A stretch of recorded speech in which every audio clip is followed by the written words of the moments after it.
wabarakatuh. Darsul an al-lughah Arabiyyah. Darsul an al-lughah Arabiyyah. Fi hadzal yaum sa'ubayyinu lakum anil fi'lil amri. Anil fi'lil amri.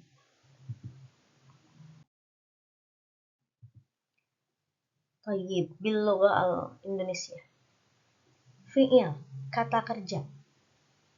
Dalam bahasa Arab, fi'il itu secara umum terbagi 3.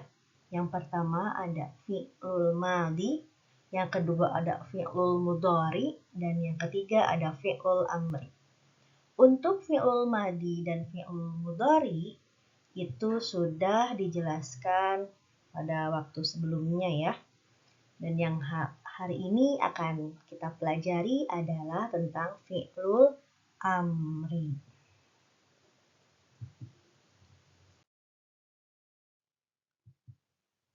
Hal araftum ma huwa fi'lul amri? Fi'il amar. Fi'il amar adalah kata kerja perintah atau permohonan. Fi'il amar ditunjukkan untuk domir orang kedua atau orang yang diajak bicara.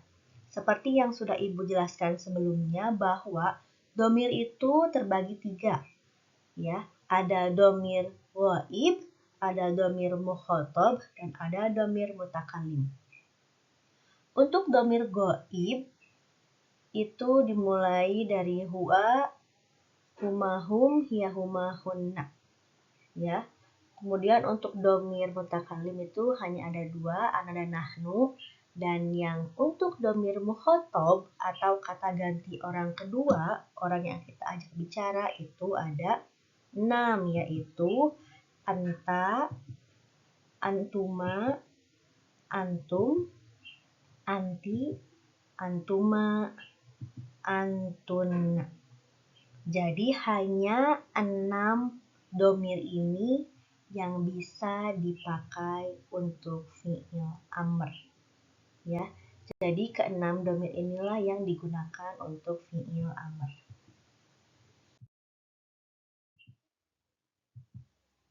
Cara membuat fi'il amr. Cara pertamanya yaitu kalian harus mengetahui fi'il mudhari'nya. Ibu di sini mengambil contoh zahaba, yazhabu. Di sini yazhabu inilah fi'il mudhari'nya. Ya, jadi kita mengambil dari yazhabu. Langkah yang kedua yaitu hilangkan huruf mudhari'ahnya. Tadi kita pakai yazhabu. Di sini huruf mudhari'ahnya itu adalah ya. Sehingga harus dihilangkan, kemudian katanya menjadi azhabu. Langkah yang ketiga adalah sukunkan huruf terakhirnya. Ya, awalnya azhabu nih, akhirnya itu dia berharokat dhammah. Kalian rubah ganti dengan huruf sukun sehingga terbentuklah azhab. Langkah berikutnya yang keempat adalah jika huruf pertamanya itu sukun, tadi kan kita lihat nih di sini azhabu. Zai di sini itu dia berharokat sukun. Maka harus dibantu dengan cara menambahkan huruf alif agar mudah terbaca ya. Nah, ada ketentuannya untuk kita menentukan harokat pada huruf alif di sini. Jadi nggak bisa kita seenaknya kita ngasih harokat kasroh, fathah atau dhammah ya, ada ketentuannya. Ketentuannya yaitu ya, jika huruf setelah sukun pertama itu berharokat fathah, maka alif pertama berharokat kasroh. Contohnya tadi, azhab. Di sini lihat, huruf setelah sukun pertama, ini sukun pertama kan, dia berharokat fathah. Maka di sini alifnya kalian harus beri harokat kasroh. Kemudian, Jika huruf setelah sukun pertama itu berharokat kasroh, maka alif pertama harus berharokat kasroh. Seperti ini contohnya, Ibu pakai ajlis. Di sini lihat, huruf setelah sukun pertama itu dia harokatnya kasroh, sehingga di sini ketika ditambahkan alif di depannya, alif di sini itu dia harus berharokat kasroh juga. Jadi sama kasroh dengan kasroh. Kemudian selanjutnya, jika huruf setelah sukun pertama itu berharokat domah, maka alif pertama harus berharokat domah juga. Contohnya ansur. Nah, lihat di sini. Sukun pertama itu, kemudian huruf selanjutnya itu berharokat domah. Maka alif di sini harus berharokat domah juga. Sehingga di sini domah dengan domah lagi, ya. Kasroh dengan kasroh lagi.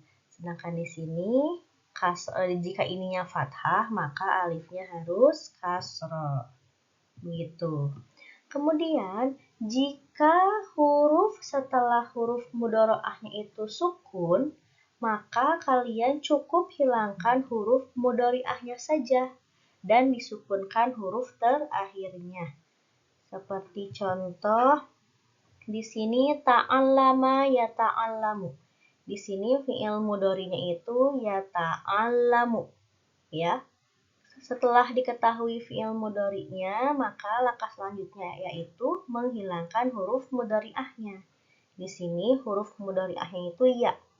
Ya ta'allamu. Nah, hilangkan huruf ya-nya ini. Setelah dihilangkan huruf ya-nya ini, maka terbentuklah ta'allamu. Ya, ta'allamu. Di sini ta'allamu dia depannya itu tidak harokat sukun seperti yang sebelumnya di sini. Sehingga di sini dia tidak usah ditambah dengan alif di yang pertamanya, ya. Nah, langkah terakhirnya itu tinggal menyukunkan huruf terakhirnya sehingga terbentuklah ta'alam, ya. Jadi di sini itu dia tidak usah menambahkan alif di depannya karena setelah dihilangkan huruf mudhari'ahnya ternyata dia masih terbaca awalnya sehingga tidak dibantu dengan alif. Seperti itu, ya.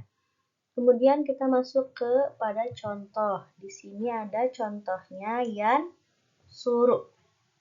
Yan suru ini fi'il mudhari'nya, ya. Fi'il mudhari'nya. Langkah selanjutnya yaitu dihilangkan huruf mudhari'ahnya. Ini ya-nya hilang jadi an suru. Kemudian sukunkan akhirnya, ya. Sehingga di sini menjadi ansur. Karena di sini ansur nih, huruf pertamanya dia sukun, maka harus dibantu dengan alif. Karena di sini dia domah, maka alifnya domah lagi, jadi menjadi unsur. Ya. Kemudian yarji'u, sama, hilangkan huruf mudhari'ahnya jadi arji'u. Sukunkan akhirnya menjadi arji. Karena di sini ro-nya sukun, awalnya itu sukun, huruf pertamanya itu sukun, maka harus tambah alif. Di sini lihat karena di sini dia kasroh maka alifnya kasroh lagi. Kemudian ya'lamu sama ya. Ya'lamu hilangkan huruf mudhari'ahnya menjadi a'lamu, kemudian sukunkan akhirnya menjadi a'lam dan tambah alif karena di sini huruf pertamanya dia berharokat sukun sehingga menjadi i'lam, ya. Contoh nih, contoh berikutnya. Rokiba yarkabu. Jika dirubah menjadi fi'il amr akan menjadi seperti apa? Kita teliti dulu, telaah dulu. Di sini mudhari'nya itu adalah yarkabu. Jika yarkabu dirubah atau ya diganti menjadi fi'il amr maka menjadi irkab. Roknusani talaba yatlubu. Yatlubu. Di sini yatlubu fi'il mudhari'nya. Dirubah menjadi fi'il amr menjadi utlub. Ya. Raqmus salis ijtama'a yajtami'u. Di sini yajtami'u yang menjadi fi'il mudhari.